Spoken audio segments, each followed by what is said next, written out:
하나님의 은혜가 넘치기를 바랍니다. 저만 보고 계시는 분 계신데 감사하지만 한 번만 더 옆 사람에게 여러분 잘 오셨습니다. 하나님의 은혜가 임하기를 바랍니다. 우리 하나님 말씀 함께 읽고 말씀을 묵상하도록 하겠습니다. 오늘은 불화가 골짜기의 인생 두 번째 말씀이죠. 20절부터 26절까지 저와 함께 읽겠습니다. 제가 1절을 시작합니다. 이에 백성들이 아침에 일찍이 일어나서 드고와 들로 나가니라. 나갈 때에 여호사밧이 서서 이르되 유다와 예루살렘 주민들아 내 말을 들을지어다. 너희는 너희 하나님 여호와를 신뢰하라. 그리하면 견고히 서리라. 그의 선지자들을 신뢰하라. 그리하면 형통하리라 하고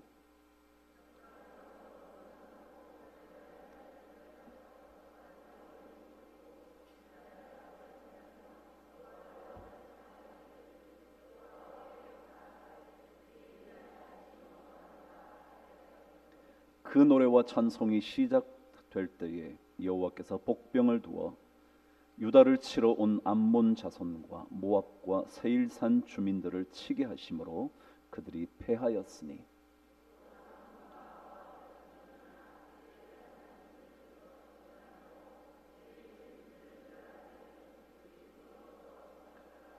유다 사람이 들망대에 이르러 그 무리를 본즉 땅에 엎드러진 시체들 뿐이요 한 사람도 피한 자가 없는지라.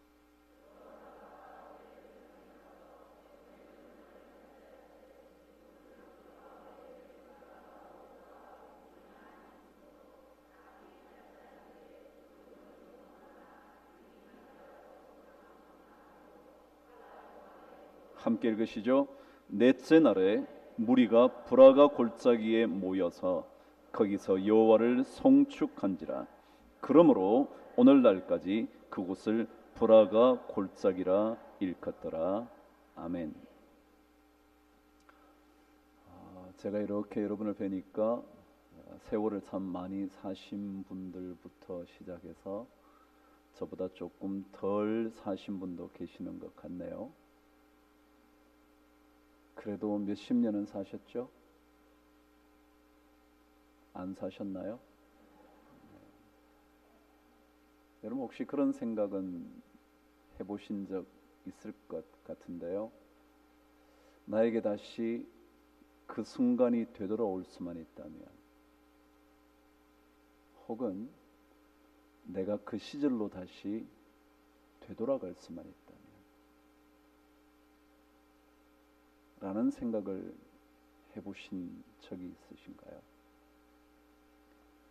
그때 그런 중요한 결정의 순간에 다시 한번 되돌아가서 결정할 수만 있다면 그런 생각해 보셨을 겁니다.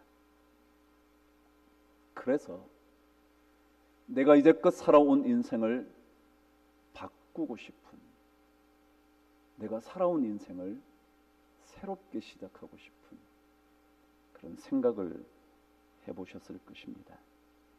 바꾸고 싶은 순간, 바꾸고 싶은 결정, 다시 한번 기회가 주어진다면 인생을 새롭게 시작해보고 싶은 그런 마음을 우리는 가지고 있습니다.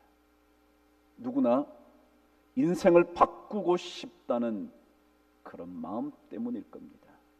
인생을 바꾸고 싶은 거죠. 이제껏은 이렇게 살아왔지만 앞으로는 다르게 살고 싶은,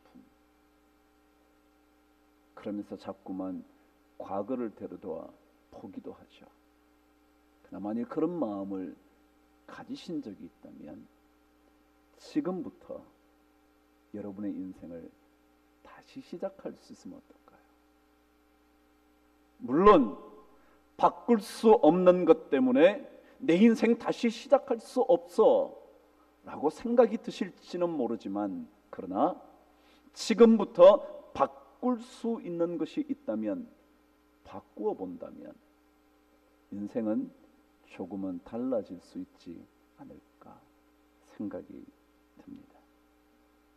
오늘 성경의 마지막 절 26절은 여호사밧과 유다 백성들이 한 골짜기에 모여서 하나님을 송축했다고 기록을 했습니다. 물론 성경에는 분명하게 브라가 골짜기에 모여서 여호와를 송축했다고 그랬는데 그 다음 말씀을 읽으면 조금은 생각이 달라지는 것 같습니다. 이렇게 기록되어 있거든요. 그러므로 오늘날까지 그곳을 브라가 골짜기라 일컫더라, 그런 겁니다. 무슨 얘기냐면 원래는 그 골짜기가 이름이 없던 골짜기였던 것 같습니다. 그 옛날에 그냥 골짜기 이름 없었을 가능성이 더 많겠죠? 여러분 어린 시절을 생각해 보십시오. 그 산 이름도 없던 산이었죠. 골짜기 이름도 없었던 곳이었죠. 그것보다 훨씬 더 전인 수천 년 전에 어떤 한 장소였다면 당연히 이름이 없었을 가능성이 더 많았을 겁니다. 그런데 그 자리에서 모든 백성들과 왕이 하나님을 송축했기 때문에 그 골짜기 이름을 송축의 골짜기, 브라가 골짜기라 불렀다. 그래서 그때부터 지금까지 브라가 골짜기라고 부르게 되었다라는 얘기 같습니다. 그렇다면 무명의 골짜기였던 드고와 들판의 한 골짜기에 불과했던 어떤 골짜기가 하나님을 송축함으로 인하여 브라가 골짜기, 송축의 골짜기라고 바뀌게 된 것처럼 여러분의 인생도 지금부터 무언가를 통하여 바뀔 수 있는 인생이 될 수 있지 않을까. 여러분 얘기가 아니라 저에게도 제 인생이 달라질 수 있지 않을까, 그런 생각을 하게 된 거죠. 여러분은 여러분의 인생을 어떻게 바꾸고 싶으세요? 어떤 것을 완전히 바꾸어 버리고 싶으세요? 남편인가요? 아니면 부인인가요? 이것만 바꾸면 내 인생 달라질 텐데 혹시 생각이 드시나요? 제가 그랬죠. 바꿀 수 없는 것이라면 바꿀 수 있는 것을 바꾸어 보십시오. 제가 결혼 주례를 하면 서약을 끝내고 기도를 끝내고 난 다음에 선포를 하죠. 부부가 된 것을 성부 하나님, 성자 하나님, 성령의 하나님의 이름으로 선포한다고. 근데 그 다음 말이 뭔지 아세요? 제 결혼식에 안 와보신 분들은 모르죠. 제가 이렇게 말하죠. 하나님께서 짝지어 주신 것을 사람이 결코 나누지 못할지니라. 제가 그러죠. 그래, 바꿀 수 없는 것. 바꿀 수 없는 것을 자꾸 바꾸려고 그러지. 바꿀 수 있는 것을 바꾸세요. 그러면 무명의 골짜기였던 드고와 들의 한 골짜기가 하나님을 송축하는 브라가 골짜기라는 영예로운 이름으로, 영예로운 인생으로 바뀌어질 수 있을 겁니다. 그렇다면 오늘 말씀을 통해서 이런 인생으로 바뀌어지려면 어떻게 해야 될까? 여러분과 다시 한번 말씀을 통하여 확인해 보도록 하죠. 21절 22절 저와 함께 읽습니다. 시작. 백성과 더불어 의논하고 노래하는 자들을 택하여 거룩한 예복을 입히고 군대 앞에서 행진하며 여호와를 찬송했다. 22절도 그 노래와 찬송이 시작될 때 하나님께서 적군을 무찌를 수 있는 복병을 두어 그들이 스스로 서로를 쳐 죽였다 라고 되어 있었습니다. 변화될 수 있는 길, 방금 여러분이 브라가 골짜기라는 무명의 골짜기가 이름을 가졌던 것처럼 변화될 수 있으려면 첫 번째, 어떤 상황에서도 찬송하는 인생이 되면 삶은 바뀐다는 겁니다. 어떤 상황에서도, 어떤 위기의 상황에서도 찬송하는 인생이 되면 삶은 변화될 수 있다는 겁니다. 방금 제가 읽었죠? 하나님의 사람들을 선택해서 거룩한 예복을 입히고 군대 앞에서 행진해서 찬송하겠다는 겁니다. 여러분, 군대 앞에서 찬송하게 했다는 얘기는 지금 전투를 벌여야 하는 위기의 상황이라는 겁니다. 그냥 찬송 부를 수 있는 시기가 아닙니다. 그냥 노래할 만한 그런 상황이 아닙니다. 지금 바로 앞에서 어쩌면 내가 죽을지도 모르고 적군을 죽여야 하는 전투의 상황, 위기의 상황, 고난의 상황, 어려움의 상황, 그때 노래하게 했다는 겁니다. 모압 자손과 암몬 자손과 세일산 주민들이 연합군을 이루어 지금 전투를 해야 되는 그 상황에서 군대보다 더 앞서서 찬송하게 했다. 그래요. 여러분과 저는 어떤 인생을 삽니까? 바꾸고 싶다고는 말하지만 위기의 상황만 닥치면 원망과 저주와 불평과 심지어 하나님을 향한 억울함을 호소하면서 그렇게 살지는 않습니까? 그러나 성경은 불화가 골짜기의 인생이 되기 위하여 성경은 가르쳐 줍니다.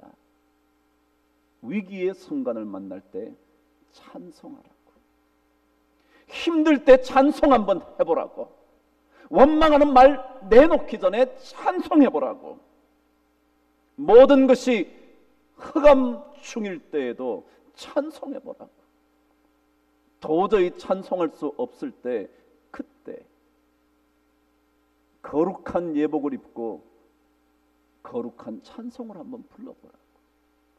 그래야 삶이 바뀐다는 거예요. 원망함으로 삶이 바뀌는 것이 아니라 찬송함으로 내 인생이 불화가 골짜기의 인생이 될 수 있다는 겁니다. 어려울수록 우리가 찬송을 부를 때 그런 노래를 부르죠. 밝을 때의 노래며 그 다음 뭐예요? 어두울 때의 기도와. 그랬는데 밝을 때의 노래하는 정도만이 아니라 어두울 때에도 인생이 캄캄함 가운데에서도, 이런 얘기를 하면 사도행전 16장의 얘기를 안 할 수가 없죠. 사도 바울과 실라가 감옥에 갇혔을 때, 완전히 쇠사슬에 묶인 채 깊은 감옥에 갇혔을 때, 왜 제가 깊다고 말씀드리냐면 그 당시는 감옥을 요즘처럼 잘 건물을 지어놓은 것이 아니라 땅 구덩이를 파서 그곳에 그냥 던져놓습니다. 그냥 구덩이입니다. 불이 있었을까요? 그들을 위해서 횃불을 붙여줄까요? 아니요. 깜깜한 곳에 구덩이에 그냥 던져놓으면 그게 감옥입니다. 그러고는 못 나오도록 지키고 있는 것뿐이죠. 그런데 그곳에서 바울과 실라가 어떻게 했는지 16장 25절은 이렇게 기록을 합니다. 한번 찾아보실래요? 찾아보시죠. 사도행전 16장 25절 다 이미 말씀드렸지만 여러분이 한번 찾아보시고 읽어보시죠. 제가 말씀을 읽을까요? 시작.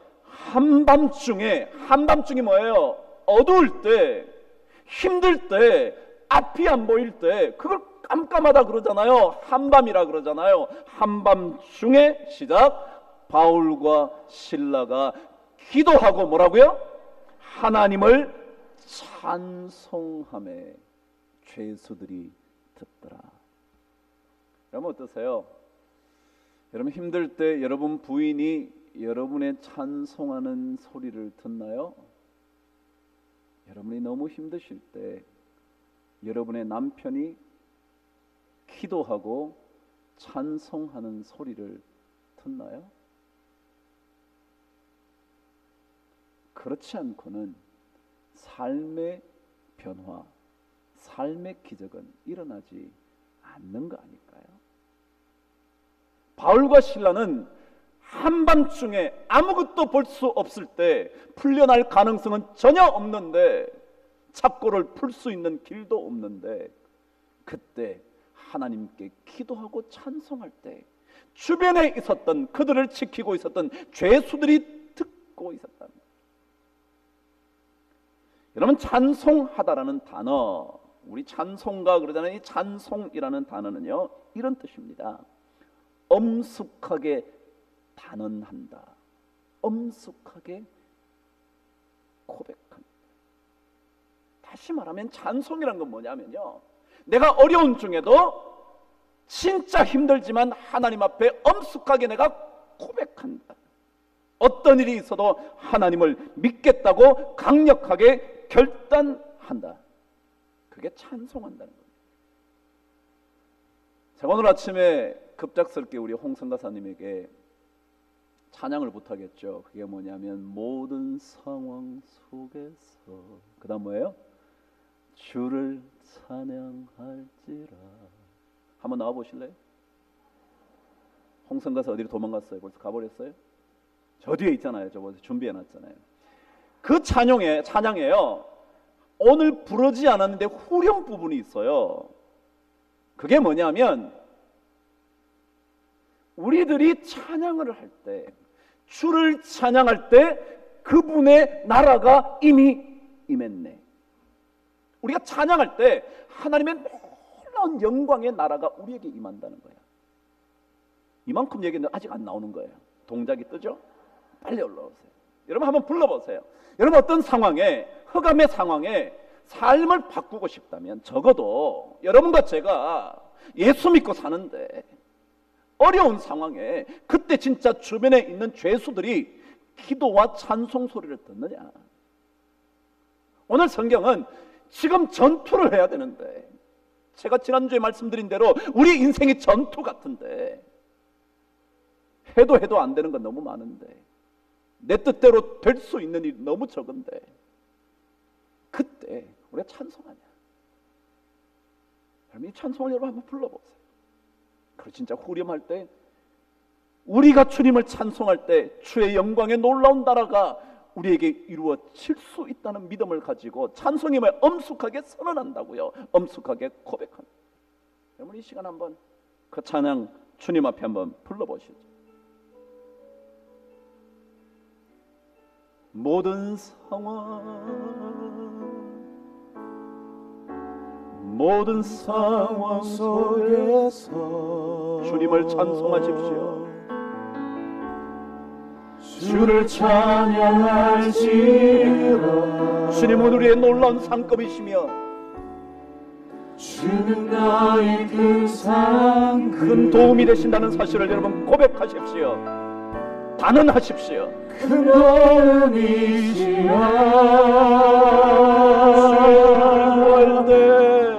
주의 얼굴 구할 때 주님의 성령의 은혜를 내려주셔서 주의 영을 부사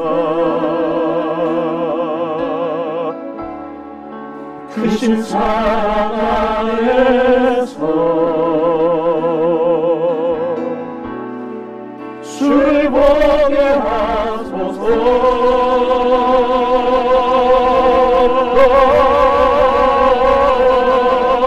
내 영혼이 완성되었으니 믿음의 눈 들어 주를 바라봅니다.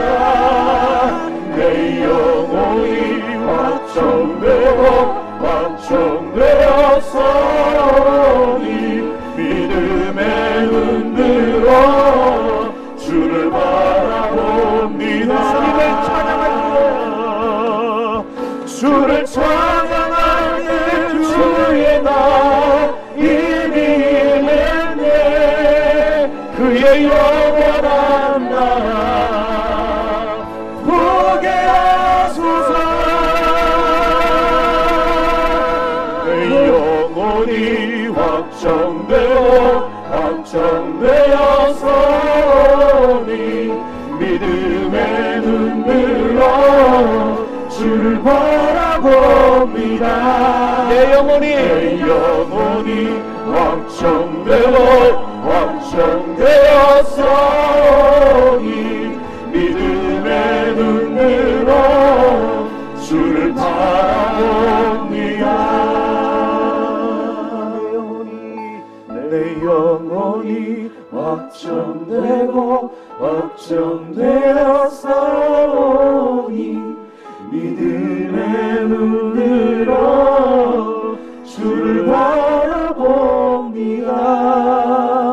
내 영혼이 확정되었사오니 믿음의 눈으로 주를 찬양합니다.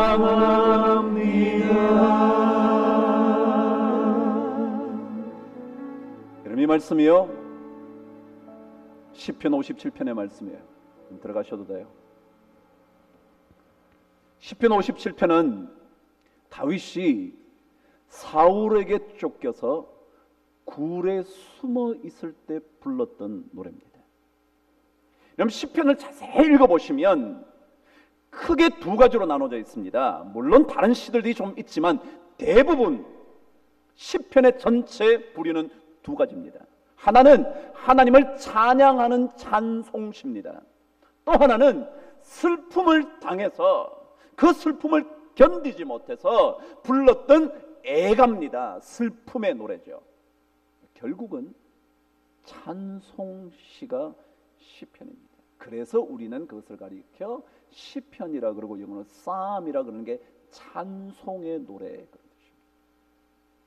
이 57편에 사울에게 쫓겨 굴에 숨어있던 다윗이 하나님께 이렇게 부르짖습니다. 하나님, 저에게 은혜를 좀 베풀어 주십시오. 나에게 은혜를 베풀어 주십시오. 왜요? 자신은 사울을 위하여 목숨을 건 전투에 나갔는데 엉뚱하게 사울에게 오히려 미움을 받아 여기까지 왔으니 진짜 은혜를 베풀어 달라고 부르짖어야 되지 않겠습니까? 그렇게 부르짖던 그가 57장 7절에 방금 여러분과 제가 불렀던 그 찬송, 하나님이여 내 영혼이 확정되었고 확정되었사오니, 내 영혼 내 마음이 확정되었고 내 마음이 확정되었사오니, 그 다음 뭐예요? 시작. 내가 노래하고 내가 찬송하리이다. 그러면 찬송가 오늘 불렀던 노래는요, 내 마음이 확정되고 확정되었으니까 내가 주를 바라본다고 그랬지만 시편 57편은요 거기에서 따온 이 찬송은요 원래 가사는 뭐라고요? 확정되고 확정된 다음에 뭐라고요? 노래하고 찬송하겠다. 그래서 제가 그렇게 바꿔 불렀잖아요. 내 영혼이 확정되고 확정되었사오니 믿음의 눈들어 주를 바라본다는 게 아니고 뭐라고요? 주를 찬송합니다. 그런 거. 시편에 그러잖아요. 왜냐하면 찬송은 방금 말씀드린 대로 강력한 믿음의 고백이거든요. 우리가 삶을 어떻게 바꾸냐? 아무리 어려워도 하나님께서 우리 인생 은혜 베푸실 거야. 믿고 찬송하는 겁니다. 슬픔이 있어도, 고통이 있어도, 억울함이 있어도, 감옥 같은 깜깜한 흑암 중에 있어도, 다윗처럼 굴에 갇혀 있어도 그곳에서 찬송함으로 삶을 바꾸는 겁니다. 그렇게 될 때 바울과 실라에게 옥문이 열렸던 것처럼, 그런 것처럼, 그리고 다윗에게 영광의 왕자리를 하나님께서 주신 것처럼, 아니 오늘 본문 말씀대로 여호사밧과 유다 백성들에게 승리를 주신 것처럼 우리 삶은 달라질 수 있다는 겁니다. 자, 그렇다면 찬송하는 게 뭐냐? 찬송 노래만 하면 되냐? 이게 노래하는 거냐? 뭐냐? 여러분 힘들게 무조건 노래만 하면 되냐? 이 찬양이라는 게 무슨 의미를 가졌냐? 오늘 성경은 저희들에게 이렇게 가르쳐 줍니다. 21절 다시 한번 저와 함께 읽겠습니다. 시작. 백성과 더불어 의논하고 노래하는 자들을 택하여 거룩한 예복을 입히고 군대 앞에서 행진하며 여호와를 찬송하여 이르기를 뭐라 그랬다고요? 여호와께 감사하세 그의 인자하심이 영원하도다 하라 하였더니 그랬답니다. 여러분 찬송이라는 단어가 뜻이 뭐냐면 제가 조금 전에 엄숙한 결단이라 그랬는데요. 그 엄숙한 결단이 무슨 결단이냐면 찬양이라는 단어는 감사한다라는 단어와 똑같다는 겁니다. 감사한다. 그래서 오늘 뭐라 그랬어요? 여호와를 찬송하여 이르기를 뭐라고요? 여호와께 감사하세요. 상황이 안 좋은데 뭐 하라는 거예요? 찬양하라는 거죠. 찬양이 뭐라고요? 감사해요. 하나님 이런 어려움이 있긴 하지만 저에게 이 어려움을 통하여 하나님이 보여주실 놀라운 은혜를 사모하게 하여 주셨으니 뭐요? 감사합니다.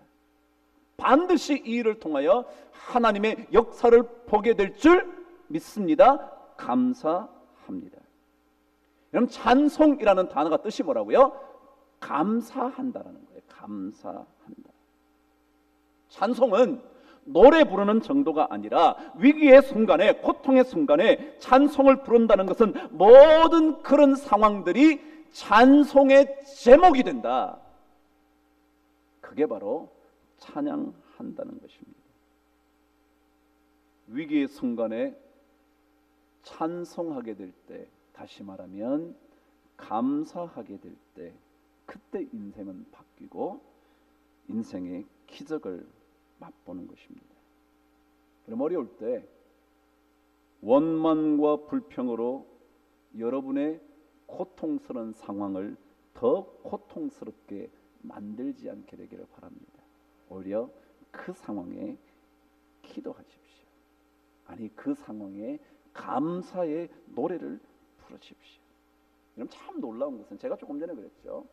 원래 구약 시대에 감사라는 단어는 독립적으로 존재하지 않았답니다. 무슨 단어가 없다고요? 감사라는 단어가 아예 없었어요.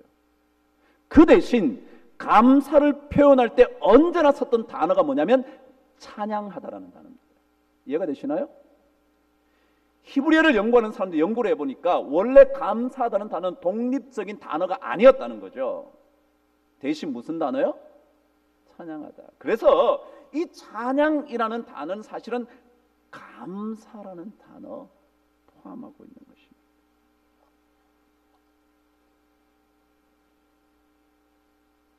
고통과 고난과 위기와 절망과 실패와 억울함의 순간에 여러분들과 제가 감사 찬송을 드리는가, 아니면 내 인생을 그렇게 만들었다고 생각하는 하나님께 원망을 하는가, 그리고 이런 삶을 저주하는가, 아니면 또다시 그것이 감사와 찬송의 제목인 줄 알고 노래하는가. 이것을 놓치면 우리 인생은 늘 흑암이고요, 늘 절망이고요, 늘 깊은 감옥 같은 인생이고요, 늘 전쟁터 같은 인생에서 실패라는 거죠. 돈 벌어도 실패해요, 여러분. 찬송할 줄 모르면, 감사할 줄 모르면, 그러면 실패라는 거죠. 그럼 우리 그리스도인들은 원망 대신 찬송을 선택해야 됩니다. 불평 대신 감사를 선택하셔야 합니다. 모든 상황 가운데 찬송해야 합니다. 만일 찬송하지 못한다면 상황도 어려운데 마음과 영혼까지 어두운 흑암의 밤으로 만들고 마는 것일 겁니다. 그래서 우리는 그렇게 찬송하는 겁니다. 모든 상황 속에서 주를 찬양할지라. 확정된 영혼을 가지고 믿음의 눈을 들어 주를 찬송하는 겁니다. 결론 하나 얘기하죠. 오늘 이 찬송이라는 게 왜 중요한가? 오늘 성경은 우리에게 중요한 얘기 하나를 가르쳐 줍니다. 26절 저와 함께 읽겠습니다. 시작. 넷째 날에 무리가 브라가 골짜기에 모여서 거기서 여호와를 송축한지라. 그러므로 오늘날까지 그곳을 브라가 골짜기라 일컫더라. 그랬어요. 이게 브라가라는 단어는 방금 나온 송축하다, 여호와를 송축한지라. 그래서 송축의 골짜기라 불렀다. 그 송축이 히브리어로 브라가라는 겁니다. 그래서 송축의 골짜기죠. 그런데 이 송축한다는 단어가 뜻이 또 다른 뜻이 있는데 그게 뭐냐면 축복하다라는 뜻이에요. 그러니까 하나님께서 우리를 축복하시는 골짜기. 그렇죠? 전투를 벌였는데 우리가 질 것 같은 전투였는데 하나님을 인하여 뭐예요? 승리한, 하나님이 복을 빌어주셔서, 복을 내려주셔서, 축복해 주셔서 뭐라고요? 승리하게 된 그런 골짜기. 그래서 송축하는 순간 뭐가 오는 거예요? 축복이 오는 겁니다. 왜 찬송이 중요하냐면 찬송하는 순간 뭐가 와요? 하나님의 축복이 내려오기 시작을 한다는 거예요. 그래서 찬송이 중요하다는 거예요. 저주하고 원망할 때 축복이 내려오는 게 아니고 말할 것도 없잖아요. 어려운데도 찬송할 때 그때 뭐가 내려온다고요? 하나님의 축복이 내려온다. 여러분, 복 받는 비결은요 정해져 있잖아요. 아무렇게나 한다고 복 받겠어요? 하나님의 복을 받으려면 위기의 순간에 뭐 한다고요? 찬송하는 거예요. 위기의 순간에 뭐 한다고요? 감사한다고요. 그래서 주변 사람들이 그걸 좀 들어야 돼요. 저도 자주 실패해요. 그래도 우리 애들이 자주 실패하지만 그래도 아버지를 보면서 생각하는 거 하나 있는데 아버지는 조금 어려워도 조금 찬양을 잘 하는 편이라고 그래요. 아닐 때도 많죠. 여러분 제가 뭐 언제나 그렇겠어요. 근데 조금은 그럴 수 있다면, 우리가 그럴 수만 있다면 뭘 받아요? 축복을 받는, 축복의 통로가 되는 거예요. 마치 아브라함에게 말씀하셨던 것처럼 너는 뭐가 될지라? 복의 근원이 될지라. 그 옛날 성경인데 너는 복이 될지라. 복이. 하나님 우리에게 축복해 주시면 우리 복이 되는 거죠. 그런 인생 여러분 살게 되기를 바랍니다.